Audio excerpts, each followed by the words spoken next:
अब हम लोग इसके बाद में देखते हैं लोग तीसरा नंबर आणविक ठोस यानी कि मॉलिक्यूलर सॉलिड्स। पिछले जो टॉपिक जो हम लोग पढ़े हैं क्रिस्टलाइन सॉलिड के टाइप में, दो टाइप को हम लोग ऑलरेडी पढ़ चुके हैं। ये हमारा तीसरा टाइप है मॉलिक्यूलर सॉलिड या आणविक ठोस। तो हम लोग इसके बारे में लिखना चालू करते हैं और समझते चलते हैं। तो देखिए, सबसे पहले आणविक ठोस का अवयवी कण कौन कौन से होंगे उसे आप लिख लीजिए। तो आणविक ठोस के अवयवी कण जो होते हैं, तो लिखिएगा इसका अवयवी कण। जैसे आपको पता है आणविक ठोस है तो निश्चित रूप से इसके अणु हो जाएंगे अवयवी कण, अणु, जिसे हम लोग क्या बोलते हैं, हम लोग मॉलिक्यूल बोलते हैं। मॉलिक्यूल को ही हम लोग अणु बोलते हैं। देखिए, आणविक ठोस जो होते हैं मुख्यतः तीन प्रकार के होते हैं।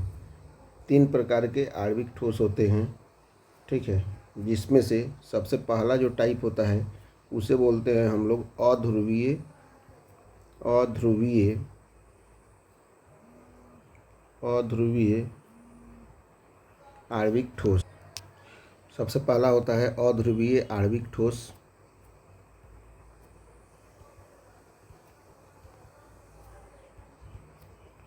उसके बाद में दूसरा नंबर में होता है आपका ध्रुवीय आणविक ठोस।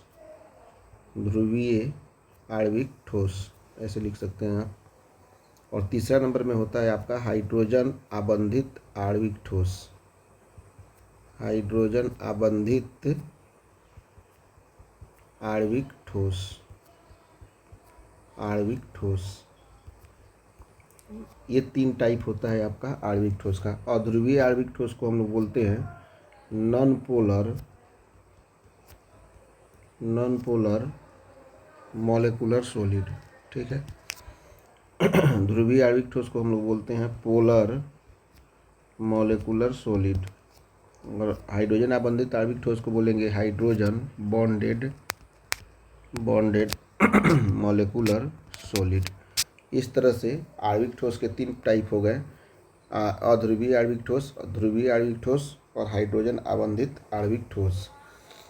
अब इसके बाद में हम लोगों को पढ़ना है ध्रुवीय आणविक ठोस, जिसे हम लोग पढ़ते हैं। अब इसके बाद में हम लोग पढ़ते हैं सबसे पहला जो टाइप हमारा लिखा हुआ है यहाँ पे, अध्रुवीय आणविक ठोस। अध्रुवीय आणविक ठोस, जिसे हम लोग बोलते हैं नॉन पोलर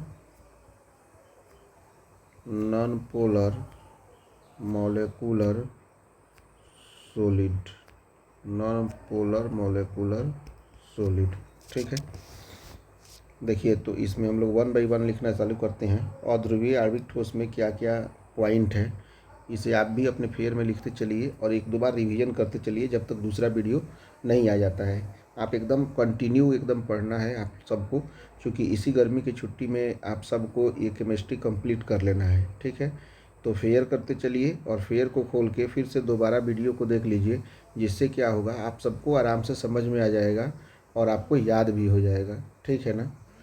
तो हम सब देखते हैं यहाँ पे। सबसे पहले लिखते हैं इसके अवयवी कण कौन कौन से हैं। तो देखिए, अवयवी कण हैं आपके, अवयवी कण में आपको अध्रुवीय अणु या परमाणु है। अध्रुवीय अणु या परमाणु इसको बोल सकते हैं। सॉरी, यहाँ लिखने में प्रॉब्लम हो गया। अध्रुवीय अणु या परमाणु होंगे, ठीक है। इसका एग्जाम्पल आप लिखना चाहें अध्रुवीय आणविक ठोस के, तो एक तो हाइड्रोजन हो जाएगा H2 सॉलिड अवस्था में, या Cl2 हो जाएगा ये भी सॉलिड अवस्था में, या आपका हो जाएगा आयोडीन हो जाएगा वो भी सॉलिड अवस्था में, CCl4 हो जाएगा वो भी सॉलिड अवस्था में, या आर्गन हो जाएगा वो भी सॉलिड अवस्था में। तो इस तरह से हमारा अध्रुवीय आणविक ठोस के जो एग्जाम्पल हो गए, हाइड्रोजन जो कि सॉलिड अवस्था में है, क्लोरीन जो कि सॉलिड अवस्था में है, आयोडीन जो कि सॉलिड अवस्था में है, CCl4 जो कि सॉलिड अवस्था में है, और आर्गन भी है जो कि सॉलिड अवस्था में है। तो एक बार हम लोग हाइड्रोजन का डायग्राम बना लेते हैं। जैसे हाइड्रोजन क्या है, दो हाइड्रोजन के एटम से मिलकर एक हाइड्रोजन का दो हाइड्रोजन के मॉलिक्यूल जो है मिलकर एक हाइड्रोजन का एटम का निर्माण करते हैं। जैसे मान लीजिए कि हाइड्रोजन और हाइड्रोजन, ये दोनों आपस में जो है मिलकर एक H2 का निर्माण करेंगे। ठीक उसी तरह से ये प्रक्रिया चलते रहेगा चेन श्रृंखला के रूप में, हाइड्रोजन हाइड्रोजन एंड आगे की तरफ भी हाइड्रोजन हाइड्रोजन, ये कंटिन्यूस फॉर्म में चलते रहेगा। और इन दोनों के बीच में जो है हमारा एट्रैक्शंस फोर्स काम करेगा। इस दोनों के बीच में भी एट्रैक्शंस फोर्स काम करेगा, इन दोनों के बीच में भी एट्रैक्शन फोर्स काम करेगा, यानी कि सभी हाइड्रोजन के एटम के बीच में जो है हमारा एट्रैक्शंस फोर्स काम करेगा। तो देखिए यहाँ पे तो इन दोनों के बीच में हाइड्रोजन हाइड्रोजन के बीच में जो बंध काम करेगा उसे हम लोग बोलते हैं अध्रुवीय अध्रुवीय अध्रुवीय सहसंयोजक सहसंयोजक बंध काम करेगा। इन दोनों के बीच में अध्रुवीय सहसंयोजक बंध काम करेगा। और इन जैसे हाइड्रोजन हाइड्रोजन, सभी हाइड्रोजन हाइड्रोजन के बीच में एक बल काम करेगा जिस बल को हम लोग बोलते हैं भांडरवाल बल्स। क्या बोलते हैं? भांडरवाल बल इसे बोलते हैं, भांडरवाल बल बोलते हैं। और देखिए भांडरवाल बल को ही हम लोग बोलते हैं क्या? लंदन बल। लंदन बल ये इसका दूसरा नाम है, या लंदन बल को ही हम लोग बोलते हैं क्या? परिक्षेपण बल। परिक्षेपण बल या परिक्षेपण बल का ही एक और नाम है आपका प्रकीर्णन बल।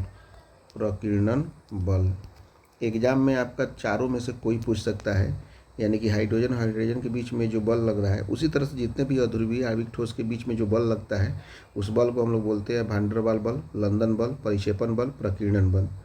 ये सारे कॉन्सेप्ट न केवल आपके क्लास 12 में काम आएंगे, साथ ही साथ जब आगे आप कंपटीशन के एग्ज़ाम में बैठेंगे तो वहाँ पे भी निश्चित रूप से ये सभी काम आएंगे।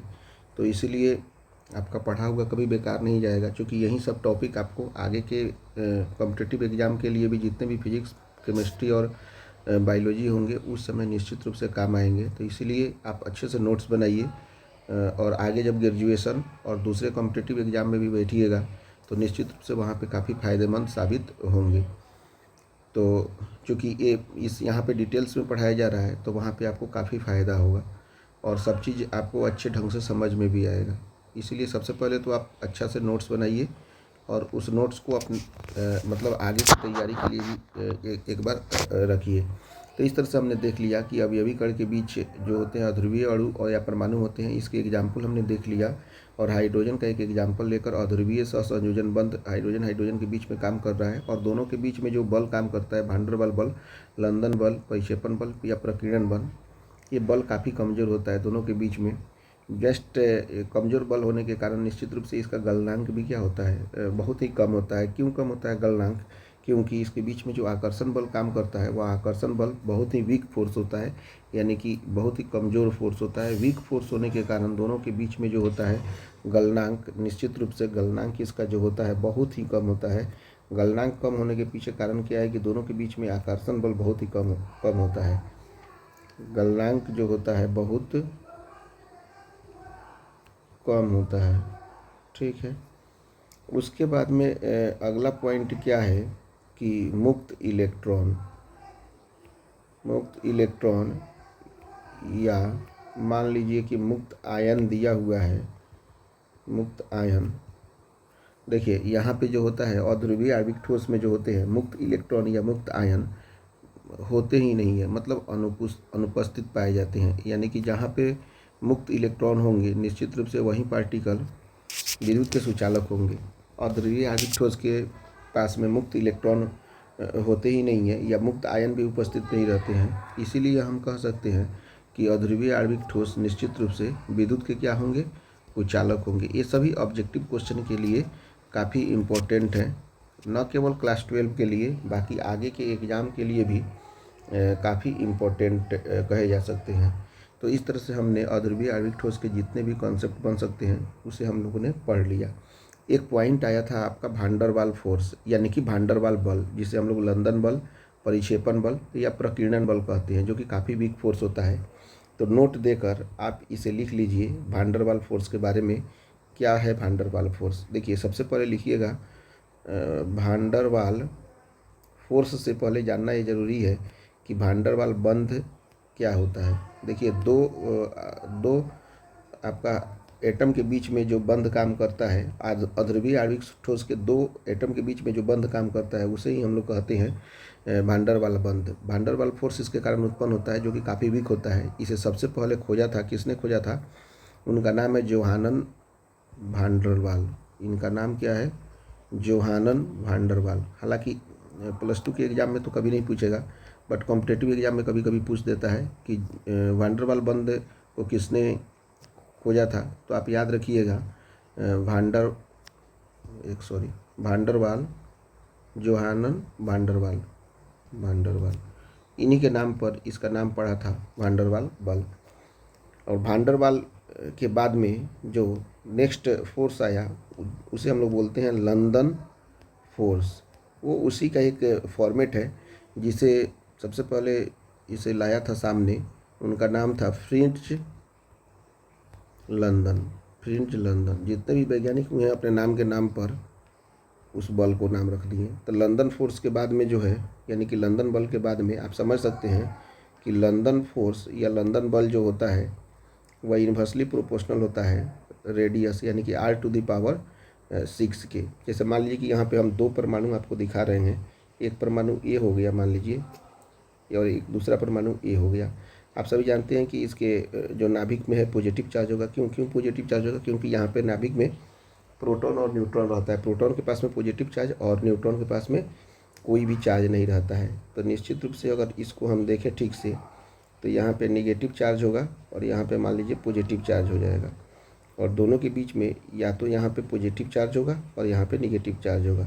ठीक इसी तरह से उल्टा अगर हो जाए, यहाँ पे पॉजिटिव चार्ज आ जाए, यहाँ पे नेगेटिव, तो दोनों के बीच में क्या होगा कि यहाँ पे नेगेटिव चार्ज काम करेगा और यहाँ पे पॉजिटिव चार्ज, और इन दोनों के बीच में जो है बहुत ही वीक फोर्स यानी कि लंदन फोर्स काम करेगा, और इन दोनों के बीच के डिस्टेंस को हम लोग बोलते हैं r डिस्टेंस। तो यही लंदन फोर्स जो होता है इन्वर्सली प्रोपोर्शनल होगा r⁶ के। और यहाँ से हम लोग समझेंगे कि लंदन फोर्स जो है केवल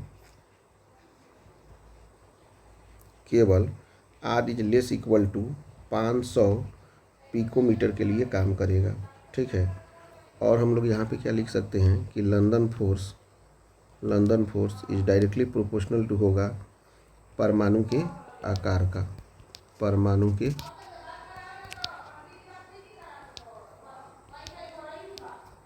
आकार का। ठीक है। और गलनांक, तो इसी आधार पर हम लिख सकते हैं गलनांक जो होगा डायरेक्टली प्रोपोर्शनल होगा लंदन फोर्स के। ये सारे कॉन्सेप्ट हैं। ये सब कॉन्सेप्ट आप याद रखिएगा। कभी कभी ऑब्जेक्टिव में कभी कभी पूछ सकता है कि कौन किसका डायरेक्टली प्रोपोर्शनल होगा।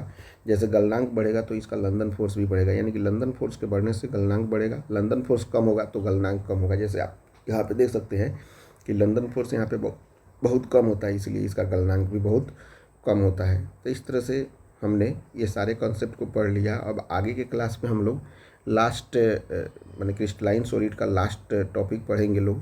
चलिए अब उसको हम लोग देखेंगे।